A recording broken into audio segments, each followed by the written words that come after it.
Yeah, I'm not too shocked by this. I want some nasty. Are we having fun yet? Will Brian Wright get fired after handling of the Josh Primo situation? Probably not.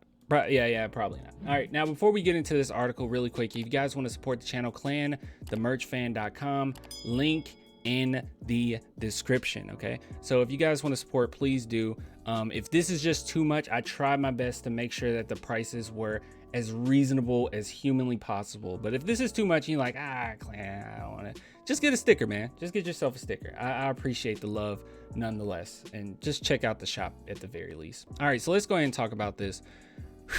Brian Wright. All right, so will Spurs GM Brian Wright get fired? All right, so this is actually, now this is Clutch Points, but they're bringing up LJ Ellis. And you guys know my opinion on LJ Ellis. I absolutely love him. He has some really thought-provoking articles. He explains things very well. He's been reporting on the Spurs for a super long time. I think 1998, I believe. Don't quote me on that. I think that's true. If I'm completely wrong, correct me, but I'm pretty sure that's when he first started. But I think he's pretty doggone good at what he does. Is he always accurate? No, but who is? But anyways, this is his report, okay? Regarding the lawsuit the Spurs are facing, the most interesting piece of intel I've received is regarding general manager Brian Wright. According to a source close to the Spurs, Wright is not in danger of being fired. When asked specifically whether Wright's job with the Spurs is safe, the source didn't hesitate to answer directly. Absolutely, absolutely. Everything was handled with great care and concern. Now, how do I feel about this? Let me go ahead and bring this up. A lot of Spurs fans that wanted him fired after this incident a lot of them were the same Spurs fans that wanted him fired anyways. I think that as a GM, he's done a phenomenal job, and I don't necessarily see the Spurs organization to drop him as a GM so quickly after the allegations. Another thing that I want to bring up too, one thing that she said, and this was a complaint, and it's a valuable complaint, okay, is that they waited until I think the end of February. She mentioned it in December that she needed to meet, and they kept pushing it off until February, March, something in that realm, okay? I didn't necessarily think that was that suspect, okay? Because, and I said that at the time too, I just think that happens all the time in the NBA where meetings get pushed back, and I don't know, we'll know more later, but I don't know if it was specifically said, hey, we need to talk about this incident, or if it was like one of those confidential things where it was like, hey, I need to talk to you about something regarding Primo, and I think it's important to talk about. But who knows? Who knows? I don't know. But I will say this, okay? From all of the evidence that we've garnered thus far, how the San Antonio Spurs have reacted, some of the things that they did, I mean, right after, well, out the blue, actually, him getting fired, I do think that Primo did it, okay? I'm going to throw that out there. I think that he absolutely did it. I'm not going to sit here and look at the accuser like some people and say, well, she's just doing this because of this. She's just doing that. This is the motives. I have no idea about all that. All I know is a lot of fingers are pointing towards Primo, and the only person at this point that has said Primo didn't do it is his lawyer, and even his lawyer said, well, if he did do it, is because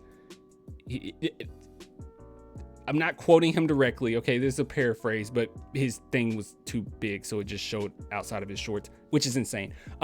So I as it stands right now, I do believe that he did it. Even after he got fired or waived from the San Antonio Spurs, there were reports or people talking about like, oh yeah, I know about an incident back, at a hotel in Minnesota. So I do think that there's truth here on what he did. We'll wait and see like the extent of it. But as it stands right now, it didn't look necessarily great for the Spurs. Another thing that I want to bring up too, the main people that have been adamant that the Spurs did a decent job is Popovich and RC. But yet those are the two guys that the lawyer and the accuser have both stated they don't think that they knew. So if that's true, if they didn't know, it would make sense for those two to be the ones that's the most adamant that they handled it correctly. So we'll wait and see what happens. Have no idea, but as it stands right now, they're not looking to fire Brian Wright, and I think that that's probably the best move until you get more information before you just say, oh yeah, he's absolutely gone. And I'm pretty sure with Primo, they were like, yeah, we know he did it. But with Brian Wright, it's just one of those things where I'm like, I don't know. I have no idea.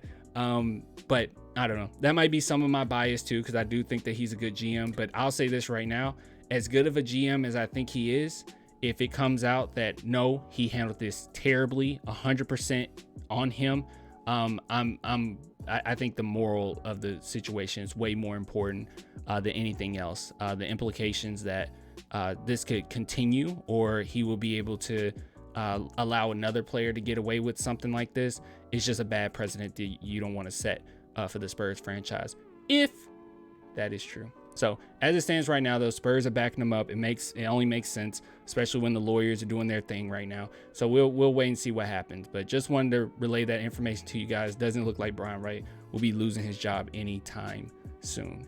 But yeah, if you guys want to support the channel, clanthemerchfan.com, link in the description. But I'll give it to you guys later, man. Until next time,